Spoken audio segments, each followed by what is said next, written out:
Welcome back people, and welcome to another tutorial, and today I'm going to be showing you how to do a drone hyperlapse with any DJI drone. Now there's two ways I like to do this. One is with tap fly and the other one is with point of interest mode. First of all, I'm going to be showing you how to do the tap fly mode. So first of all, get your drone up into the air, into the position where you want to do your hyperlapse. Go into the modes on the drone and click on tap fly.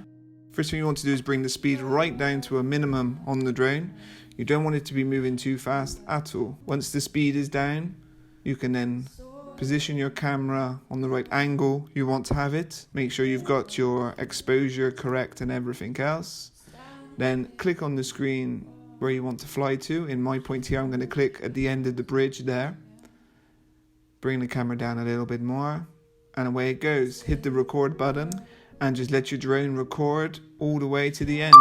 Make sure you keep an eye on your drone, because when using tap fly, if you've clicked down there, as I see I've clicked on the road, the drone will fly downwards. So if there's an obstacle in its way while it's flying downwards, you could get into trouble. Normally I like to film for about 3 to 5 minutes to get a nice, decent, long enough hyperlapse. And when it's finished, just click the red X on the left to get out of tap fly mode and bring your drone home. The second way of doing a drone hyperlapse, which in fact is my favorite one, is using the point of interest mode. So again, get your drone up into the air where you want to do your hyperlapse. I'm back at this famous bridge and I go into the menus and you scroll to the right and you click on point of interest. And when you're in a point of interest mode, the first thing you need to do is to fly above your object that you want to fly around. So I like to just put the camera on the drone facing bird's eye view down. I fly directly above where I want to come around, so in this case the bridge. When you get to that point that you want, you then click apply.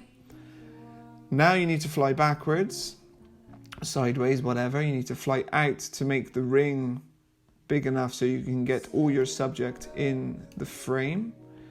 That looks really good for me there. I frame it up in the middle so I know I'm going to do a nice good circle around the bridge. When I'm there, I click apply again.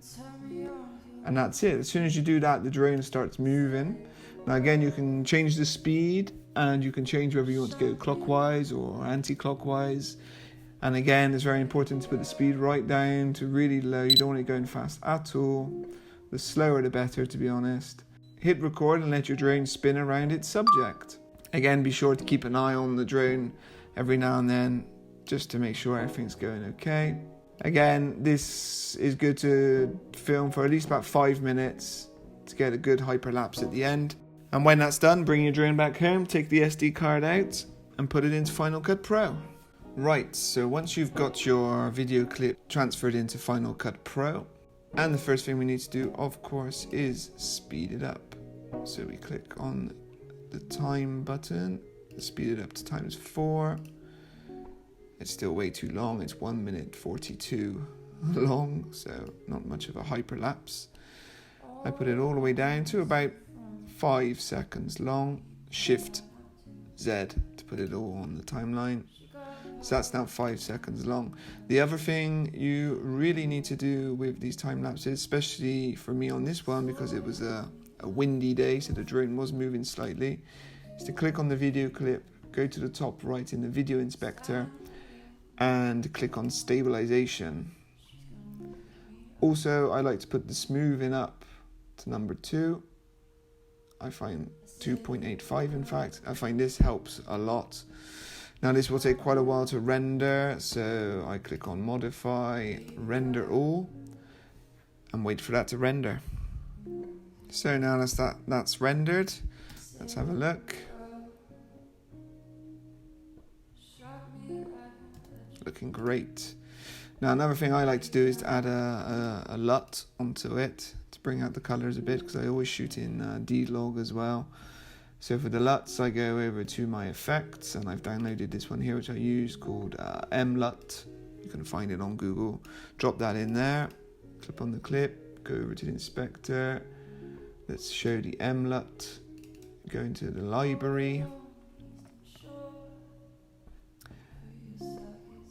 and the M-LUT I like to use the most is this one, the Osiris M31.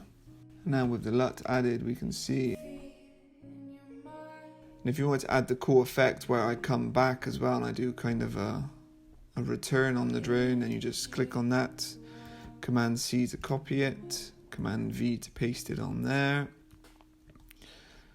delete out the middle section, click on this one and then reverse the clip, and then that is going to give you something like this.